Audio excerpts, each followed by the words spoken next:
Hey, what's up everyone? This is Ian, and as I mentioned in my last vlog, I told you guys I was going to be putting out some new videos during my break, so I'm trying to crank those out as much as possible so I can keep y'all entertained and hopefully you guys have fun and enjoy what you see. So today what I'm going to do is show you how to remove your center console for various reasons. If you're going to do like a short throw shifter install, you're going to need to gain access to all of these. So anyways, let's go ahead and get started. So what you need to know is that there are two 10mm bolts in the back of your center console here. So you're going to need to remove those first. Let's go ahead and start on that.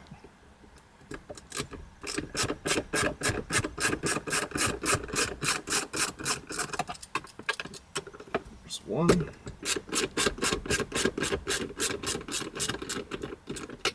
There's two. So, there we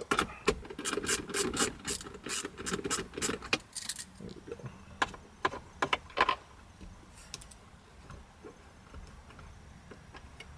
So whenever you are working on your car, you definitely want to keep your nuts in. You want to keep your nuts and your bolts in a safe place so they don't drop into one of the many black holes in your car that it can just disappear into. So I'm just going to put these on my floor mats right there so I know where they are. Next, what you want to do, you want to gain access to a screw that is underneath here.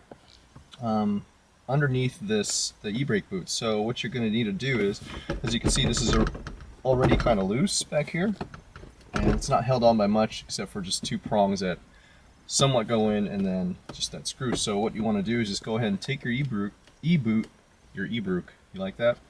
Can't speak like English. So what you want to do is pinch your e-brake boot and just kind of pull upward and move this to the side, just like so. So be firm with it, but you don't want to kill it, okay? Because once you snap these brackets, you're going to be SOL. So next, there is this screw right here. So what you want to do is be careful not to drop this into the black hole. Then you're going to be very unhappy with yourself. And as you can see here, this is where the two 10mm bolts were. So let's get back to it. So now we want to go ahead and unscrew this. So once you get this screw off, hold it tightly, put it in the same place as where your other nuts and bolts are going to go. This now should be able to come off. As you can see, it's still going to be connected with the wiring harnesses and all that. I'm not worried about getting access to that because I have all that I need right here. So there are the internals for your e-brake if you want to finagle that. Life's not that serious for me right now, so I'm not going to go ahead and do that. So what we need to do now in order to take this off is, please note that this top piece is separate from this black piece down here. So what you're going to do is go ahead and pinch and just kind of pull up. Remember, this is firm and not incredible Hulk strength. Just kind of just finesse it a little bit. There we go. So you're obviously going to want to remove your shifter before you get access to this. That way you can pull this right off.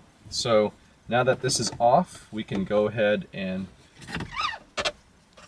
bam, take it off. Now we have access to the shift boot. So what we're going to do now is go ahead and unlatch these tabs, these yellow tabs right here, and be very careful because you don't want to snap any of these. The most tricky one is going to be this one right here.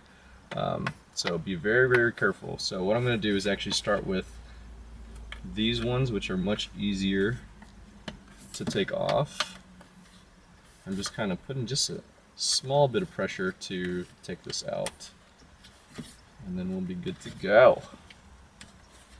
Okay, last but not least, that little tricky tab right there, be careful. Sweet. Now you have your boot off. I can go ahead and put that down, put this back, just set it right here.